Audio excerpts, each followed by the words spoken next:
मेरा साउंड आपको पॉसिबल है तो क्लियर आवाज सुनाई दे रहा है तो आप एक दो सेकंड टाइप कर दीजिए। क्लियरली ऑडिबल नहीं है तो आप टाइप करो।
अब सुनाई दे रहा है क्या आवाज मेरा?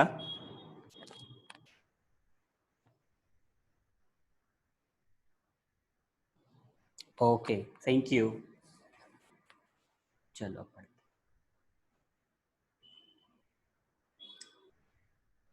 ओके ओके ओके, ठीक है। हम लोग डायमेंशन पढ़ रहे थे।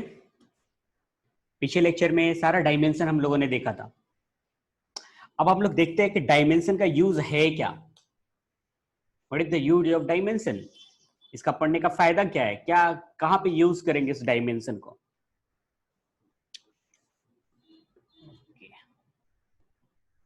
Just give me 10 seconds.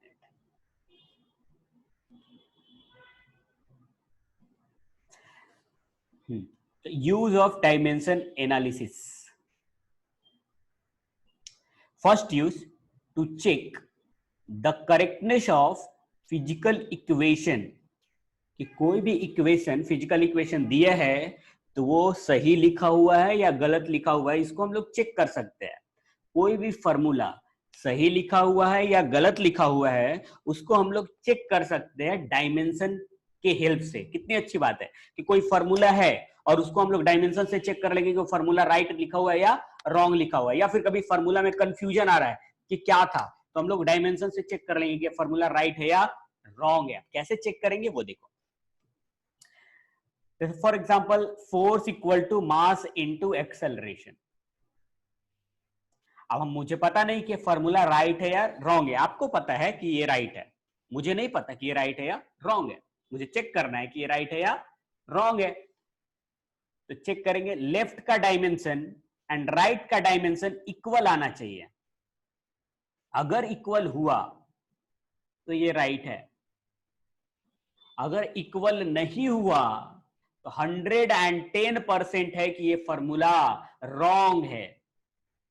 Left and right का डायमेंशन सेम आना चाहिए। लेफ्ट का डायमेंशन, फोर्स का डायमेंशन m l t-2, ये लेफ्ट का डायमेंशन हुआ। राइट का dimension mass into acceleration, mass is m and acceleration is L-T-2। तो दोनों सेम है। Dimension formula of F and dimension formula of M A same है, तो ये चांसेस है कि ये फॉर्मूला राइट है। ऐसे चेक करेंगे, लेकिन छोटी छोटी बातें और ध्यान से समझे। यहां पे देखो, A is equal to P P plus Q ऐसे दिया है, कोई फॉर्मूला है ना, A is equal to P plus Q, कोई फॉर्मूला है, तो dimension of A should be is equal to dimension of P should be is equal to dimension of Q, होना ही चाहिए। अगर ये फॉर्मूला करेक्ट लिखा हुआ है, A is equal to P plus Q, अगर ये करेक्ट फॉर्मूला लिखा हुआ है, तो dimension of A should be dimension of P should be dimension of Q। जैसा for example S is equal to UT plus half T square, ये formula है, और एक फॉर्मूला है V is equal to U plus AT। अब check करना है दोनों कि ये फॉर्मूला सही लिखा हुआ है या गलत लिखा हुआ है। पहले V equal to U plus AT, इसको चेक करते हैं। तो dimension of V should be is equal to dimension of U should be is equal to dimension of AT। Dimension of V, V is a velocity, और velocity का dimension L T minus 1। ये भी है velocity, इसका भी dimension L T minus 1। Acceleration का dimension L T minus 2 into time T। यहां पे L T minus 1, L T minus 1, और ये भी हो गया L T माइनस 1। तो डायमेंशन इक्वल आ रहा है, मतलब ये फॉर्मूला राइट होने के चांसेस हैं, राइट हो सकता है यह फॉर्मूला। सेकंड वाले ये देखिए, S equal to UT plus half T square, इसको चेक कर लेते हैं। S is equal to UT plus half AT square. S is displacement, और डिस्प्लेसमेंट का dimension length L। UT, U is velocity, L T minus 1, L T minus 1 into time T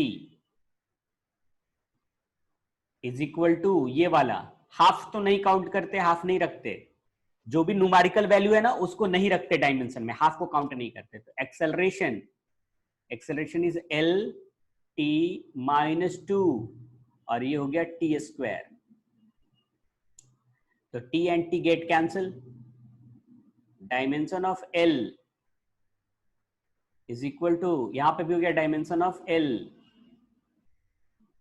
और ये हो गया आपका T स्क्वायर, ये cancel हो गया, तो ये भी हो गया डायमेंशन ऑफ L। ये सब इक्वल हो गया, तो ये फॉर्मूला राइट होने के चांसेस है। ठीक है, तो ऐसे हम लोग चेक कर सकते हैं। ये जो मेथड, ये जो फॉर्मूला, ये जो मेथड है ना बेटा, इसको बोलते हैं हम लोग homogeneity rule. Homo, HOMOGENEIT,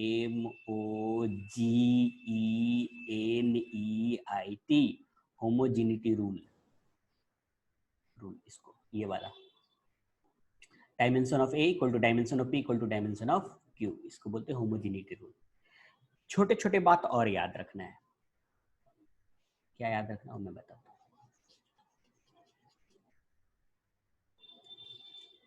theta is dimensionless, इसका कोई डायमेंशन नहीं होता। M0, L0, T0। Sine theta का भी कोई डायमेंशन नहीं, कॉस थीटा भी कोई डायमेंशन नहीं, कॉसेक थीटा का भी कोई डायमेंशन नहीं होता, सेक थीटा का भी नहीं होता, कॉट थीटा का भी नहीं होता, और टेन थीटा का भी नहीं होता। ये सब डायमेंशनलेस होते हैं, M0, L0, T0। ये बात याद रखना है, याद रहेगा पक्का? Okay. Then e raised to x is dimensionless, इसका भी कोई डायमेंशन नहीं। M0, L0, T0। ये एक्सपोनेंशियल है, ये पढ़ना है आपको, मैथ्स में पढ़ना है। और ये जो x है ना बेटा, यहाँ पे ये वाला x, इसका भी कोई डायमेंशन नहीं होता। यहाँ पे जो x है, x का भी डायमेंशन M0, L0, T0। ये बात याद रखना है।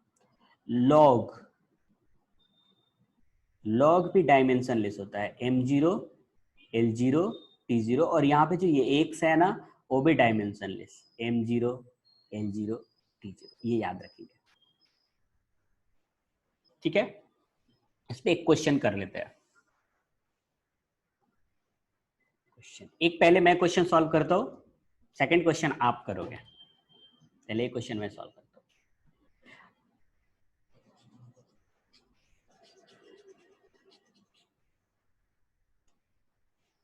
क्वेश्चन ये है, फर्स्ट क्वेश्चन मैं सॉल्व करूंगा, आप देखना सिर्फ। Force is equal to alpha T plus beta T square, where F is force, T is time, find dimension of alpha and beta. The dimension of F should be dimension of alpha T, should be dimension of beta T square,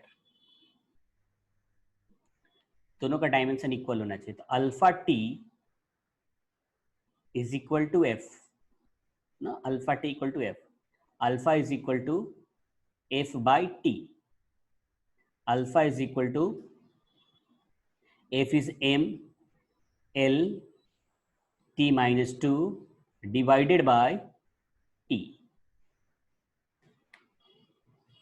alpha is equal to M L, T ऊपर गया तो T minus 3, ये alpha का dimension आ गया। Beta, beta का dimension भी F के इक्वल, तो beta T square is equal to F, beta is equal to F divided by T square, beta is equal to M L T minus two divided by T square, T ऊपर जाएगा तो beta का dimension M L T minus 4 हो जाएगा, ये +2 है ना, ऊपर जाने पे -4, तो ऐसे अल्फा एंड बीटा निकल गया डायमेंशन। अब आप लोग कैलकुलेट करोगे।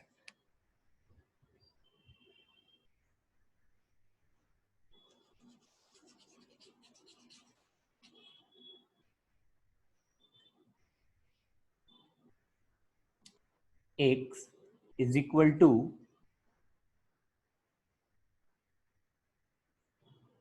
अल्फा टी स्क्वायर प्लस भी हो सकता है, माइनस भी हो सकता है ना, माइनस ले लेता हूं एक बार, beta T Q, T is time and x is displacement, find the dimension of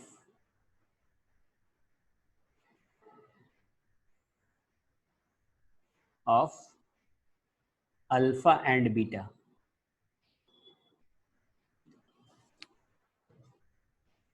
fast try करो।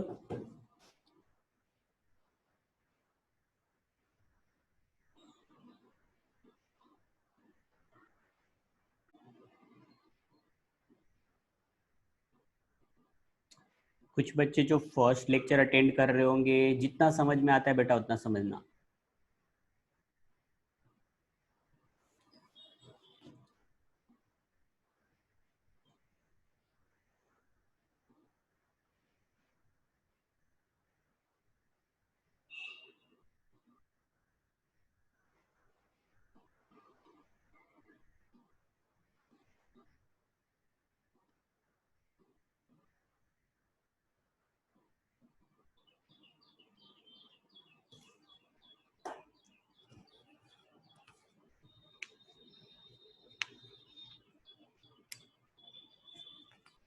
ऐसे एक्स्ट्रा लेक्चर रखूंगा तो आपको समझ में आ जाएगा, नहीं तो फिर आप यूट्यूब पे जाकर के सारे लेक्चर पहले का मिलेंगे आपको, तो वहां पे देखोगे तो भी समझ में आ जाएगा। बेजावत एल टी माइनस, ठीक है, आप रिप्लाई मत करो क्योंकि कितना एल का पावर ये सब लिखोगे, आप जस्ट सॉल्व करके रखो, मैं सॉल्व करूंगा तो सिर्फ मैच करना।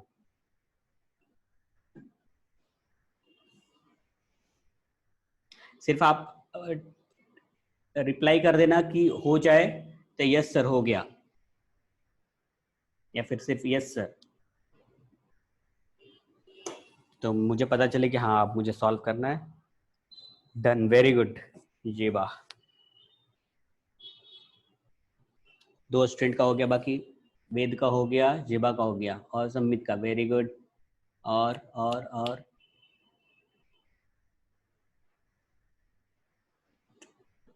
कीर्तन का हो गया, कार्तिकेय का हो गया, वेरी गुड, ओके। अब मैं सॉल्व कर सकता हूँ, ठीक है, इसको मैं सॉल्व करता हूँ, आप मैच करना। According to homogeneity rule, dimension of x should be dimension of alpha t square is equal to dimension of beta t square. Dimension of x equal to alpha t square, तो alpha t square is equal to x. Alpha is equal to x divided by t square. x is a displacement और displacement का dimension l and time का dimension t, तो t square, alpha is equal to l t minus 2, L T minus 2। Beta, ये दोनों का dimension equal थे, x is equal to beta T square, beta is equal to x divided by T square. तो beta ये ऊपर गया, तो dimension यहाँ पे ये टी स्क्वायर है, टी क्यू है, T Q, T Q. Dimension of x is l divided by T Q, तो beta is l t minus 3। ये आ गया। एक और क्वेश्चन ट्राई करो, अगर अपने बच्चे सॉल्व कर पाते हैं। ये डायमेंशन का ना एमसीक्यू ट्रिक है, यूट्यूब पे मिलेगा मेरा फर्स्ट ट्रिक डायमेंशन पे बेस्ड, कि ये डायमेंशन बहुत हेल्प करता है बेटा। बिना चैप्टर के नॉलेज के आप जेडब्ल्यू के भी क्वेश्चन इस पे सॉल्व कर सकते हो डायमेंशन के यूज से। कुछ क्वेश्चन आपको मिलेगा यूट्यूब पे जाओगे ना, तो एमसीक्यू सॉल्व करने का फर्स्ट ट्रिक मिलेगा डायमेंशन के बेस्ड पे, विदाउट क्वेश्चन रीड के, सिर्फ ऑप्शन से कैसे जेडब्ल्यू और नीट के क्वेश्चन सॉल्व करेंगे। और वहां पे मैंने सॉल्व करके दिखाया है, 5-6 क्वेश्चन मैंने सॉल्व करके वहां पे दिखाया है, तो मिलेगा। तो डायमेंशन इतना हेल्प करता है आपको, कॉम्पिटेटिव एग्जाम के भी क्वेश्चन है इससे निकल जाएंगे। देखो थर्ड एक question, x is equal to 80 प्लस b by c minus T square, c plus T square. ये question, x is a displacement,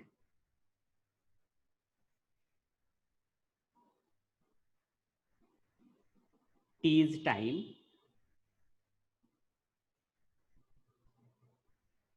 dimension of, find dimension of a, b and c,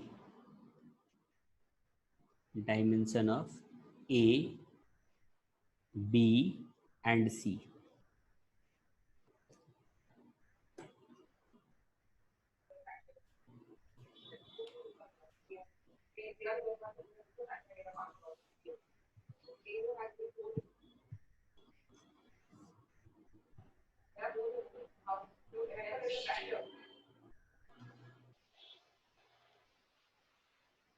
ए का तो आ जाएगा, ए का तो इजी है, क्या बात कर रहे हैं अभिषेक, हो गया ये वाला question.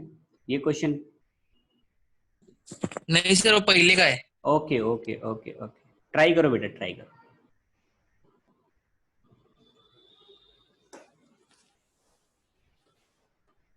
I'm interested in dimension formula of C and B। A का तो इजी है,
ओके, मैं सॉल्व करता हूं।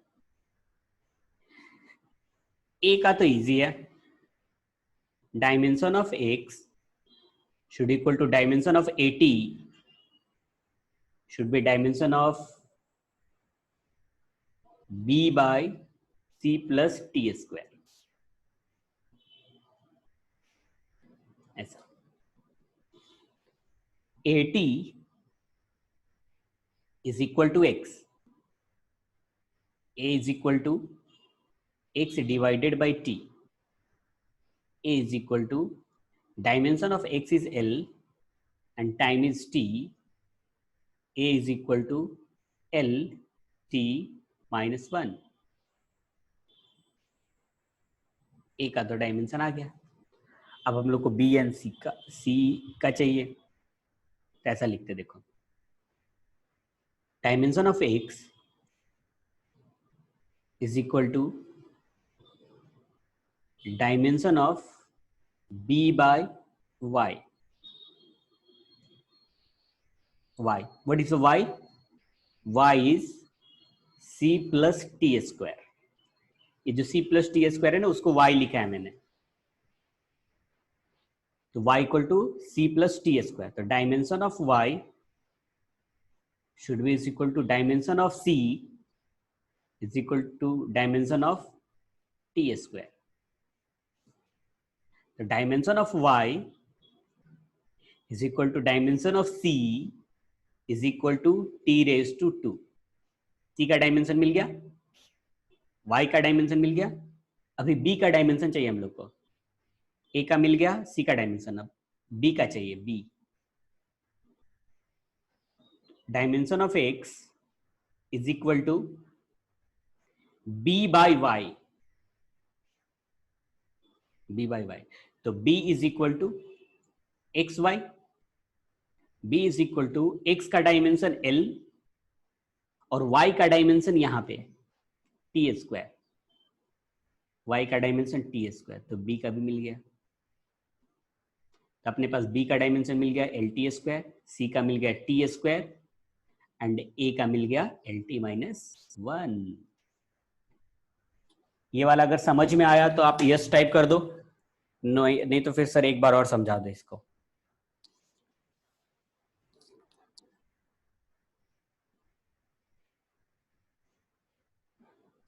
ये बात को समझ में आ गया, अभिषेक को समझ में आ गया, प्रणव को भी, ओके वाह क्या बात है, तुम को भी समझ, वेद को भी, कृष्ण से एक बार फिर से, ओके ठीक है एक बार और समझा देखो,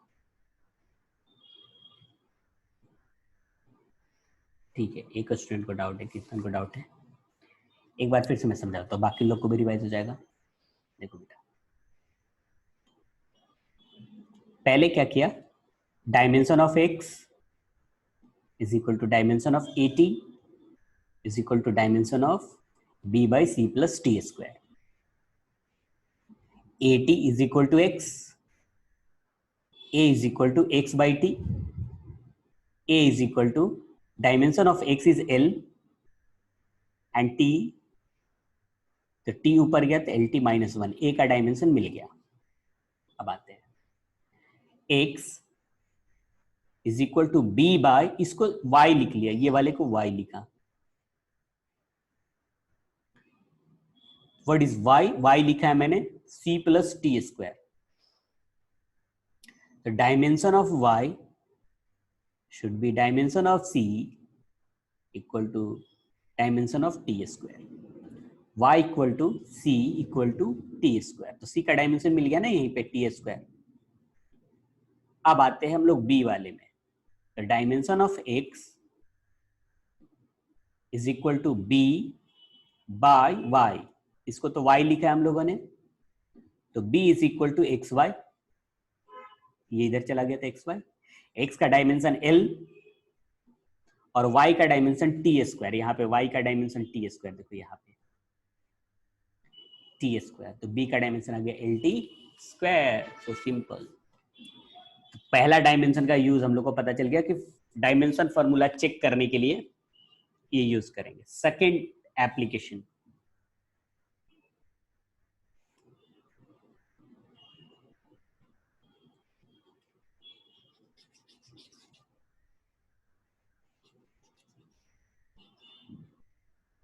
second application, to stabilized to relationship between physical quantity. कैसे रिलेशनशिप फिजिकल क्वांटिटी में दिखाएंगे उसको पहले हम लोग समझते हैं. सपोज किसी ने पूछ लिया कि फोर्स का फॉर्मूला बता दो मास एंड एक्सेलरेशन के फॉर्म में. फोर्स का फॉर्मूला मास एंड एक्सेलरेशन के फॉर्म में. तो अभी तो हम लोग को याद है force equal to mass into acceleration. अगर याद नहीं होता तो फॉर्मूला कैसे बनाते, पहले वाले में चेक कर रहे थे फॉर्मूला को, अब हम लोग फॉर्मूला बना रहे हैं. तो फॉर्मूला बनाना है, फोर्स का फॉर्मूला बनाना है मास एंड एक्सेलरेशन के फॉर्म में. मतलब कि सर हम लोग फॉर्मूला बना भी सकते हैं, ऑफ कोर्स बना सकते हैं, हम लोग खुद से फॉर्मूला बना सकते हैं. कि देखो कैसे बना सकते हैं. फोर्स का फॉर्मूला चाहिए मास एंड एक्सेलरेशन के फॉर्म में. तो ऐसे लिख लेंगे, force is directly proportional to mass raised to x and acceleration raised to y. x and y का वैल्यू अभी नहीं पता, हम लोग को कैलकुलेट करना है. लेकिन ये पता है कि dimension of f should be dimension of इसका मास का m रेज टू x और एक्सेलरेशन रेज टू y. ये तो होना ही चाहिए, डायमेंशन इक्वल होना चाहिए. फोर्स का dimension m l t minus 2 is equal to mass m x acceleration l t minus 2 raise to y. m l t minus 2 is equal to m raised to x l raised to y and t raised to minus 2y. okay, left का dimension should be equal to right का dimension. तो यहां पे m का power है x, यहां पे m का पावर 1. तो ये इक्वल कब आएगा, जब x इक्वल टू 1. ये दोनों m का पावर और यहां पे भी m का पावर इक्वल होना चाहिए, हाँ या ना. हाँ, तो यहां पे m का पावर x, यहां पे m का पावर 1, x इक्वल टू 1. यहां पे l का पावर y है और यहां पे l का पावर 1 है, तो y is equal to 1. x and y का वैल्यू मिल गया यहां पे. अब डायरेक्टली हम लोग लिख देंगे फॉर्मूला. फॉर्मूला मिल गया, f directly proportional to mass acceleration, बन गया फॉर्मूला. इजी. ठीक है, यहां पे एक एग्जांपल दिया है, उसको हम लोग सॉल्व कर लेते हैं.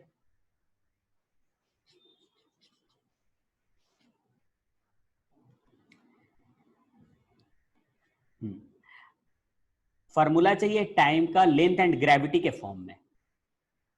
टाइम का फॉर्मूला चाहिए लेंथ एंड ग्रेविटी के फॉर्म में. यहां पे बोला है time oscillation of simple pendulum, length and gravity. तो टाइम का फॉर्मूला लेंथ एंड ग्रेविटी में कैलकुलेट करते हैं हम लोग. चलो कैसे लिखना है, t is directly proportional to l raise to x g raise to y. t is equal to l raise to x, g का dimension l t minus 2. Gravity is same as acceleration, मैंने लिखवाया था पिछले lecture में. y time is equal to l raise to x और यहां पे l raise to y, t raise to minus 2y.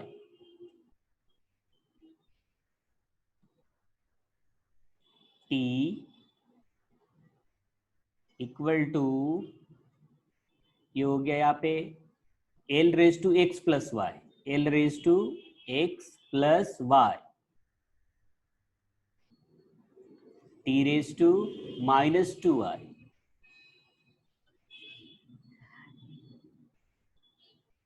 M raise to zero, L raise to zero, T raise to one.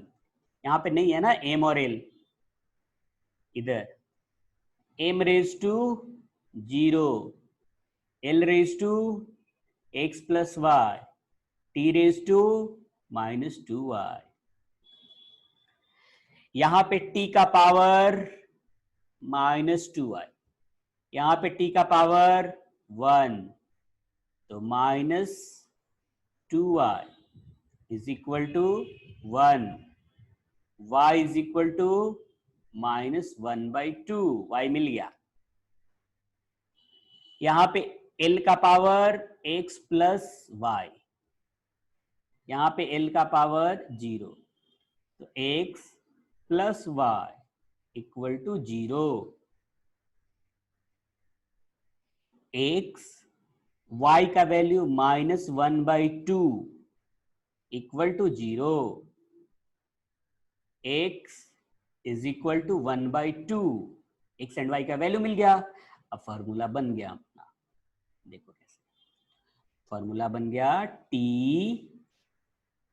Directly proportional to l raise to, l का power x था ना, तो one by two, और g raise to, g का power y था, पहले लिख ही लेता हूं मैं, चलिए एक स्टेप और लिख लेता हूं, l raise to x and y raise to y था, g रेज टू y था, तो t l raise to one by two, x का वैल्यू, g का value minus one by two, t ऐसे भी, ये भी फॉर्मूला आ गया, ऐसे और लिख सकते हैं इसको, l raise to one by two, और नीचे इसको लिखते हैं g raise to one by two, ऐसे भी लिख सकते हैं, या फिर ऐसे भी लिख सकते हैं इसको, l divided by g raise to one by two, दोनों का पावर वन बाई टू है ना, तो raise to one by two, या फिर ऐसे भी लिख सकते हैं, t directly proportional to root l by G, बन गया, ऐसे फॉर्मूला बन गया। तो ऐसे हम लोग फॉर्मूला बना सकते हैं। अच्छा, एक आप लोग बनाओ फॉर्मूला, ठीक है।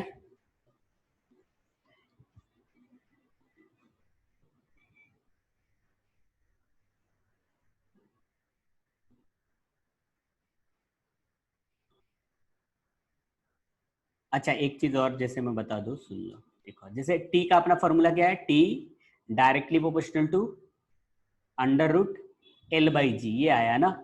अगर एक कांस्टेंट साइन अगर हम लोग दे, तो t इज इक्वल टू के, या कुछ भी दे सकते हैं, एल बाई जी आ जाएगा, तो के कुछ भी हो सकता है। एक्चुअली फॉर्मूला जो हम लोग कैलकुलेट करते हैं, के का वैल्यू टू पाई होता है, तो जो रियल फॉर्मूला होता है ना, वो two pi under root L by G है, ये फॉर्मूला।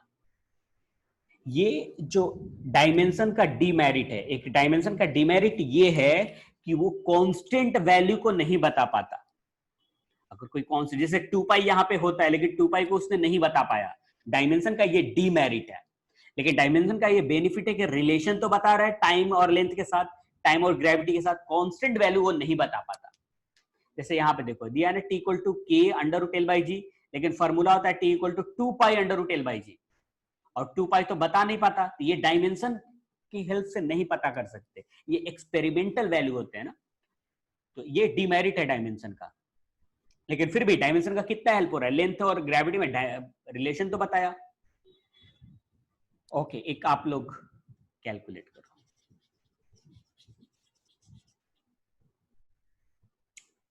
आपको बताना है एनर्जी का डायमेंशन मास एंड वेलोसिटी के फॉर्म में। वेलोसिटी ई है एनर्जी,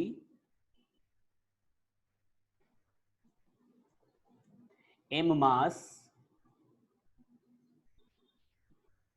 और वी वेलोसिटी।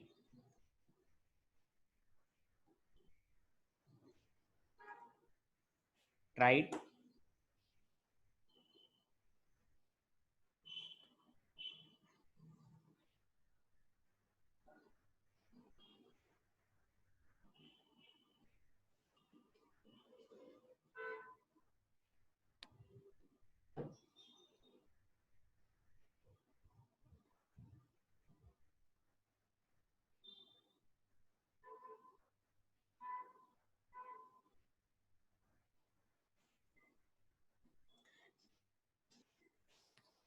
तो 2 मिनट बचा हुआ है, मैं भी सॉल्व करता हूँ साथ में।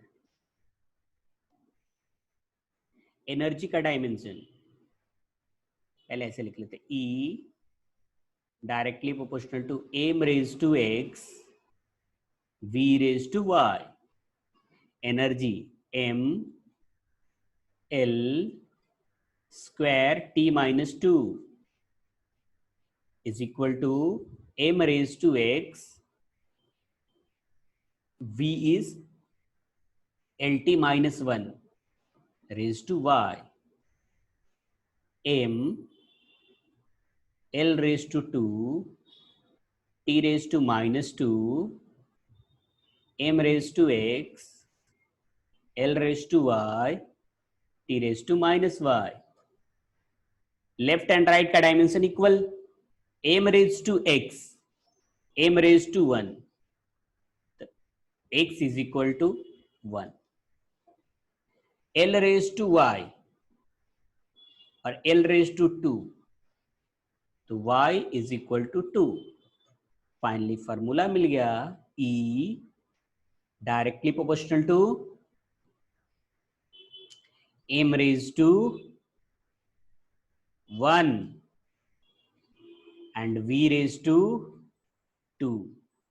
और कांस्टेंट अगर हम लोग दे E is equal to, तो k mv स्क्वायर, बट यहां पे k नहीं होता हो, इसका फॉर्मूला क्या होता है, हाफ mv स्क्वायर ना, तो k का वैल्यू हाफ, लेकिन ये हाफ डायमेंशन नहीं बता पाता, न्यूमेरिकल वैल्यू जो कांस्टेंट वैल्यू होता है वो नहीं बता पाता। तो इतना तो रिलेशन तो पता चल गया एनर्जी का, मास का एंड वेलोसिटी का। ठीक है, तो नेक्स्ट लेक्चर में एक थर्ड एप्लीकेशन भी हम लोग पढ़ेंगे, आज 2 ही हम लोग पढ़ते हैं। फिर से हम लोग मिलते हैं नेक्स्ट लेक्चर में नेक्स्ट यूज ऑफ डायमेंशन के साथ। आज के लिए बस इतना ही। Thank you so much, thank you to everyone, thank you.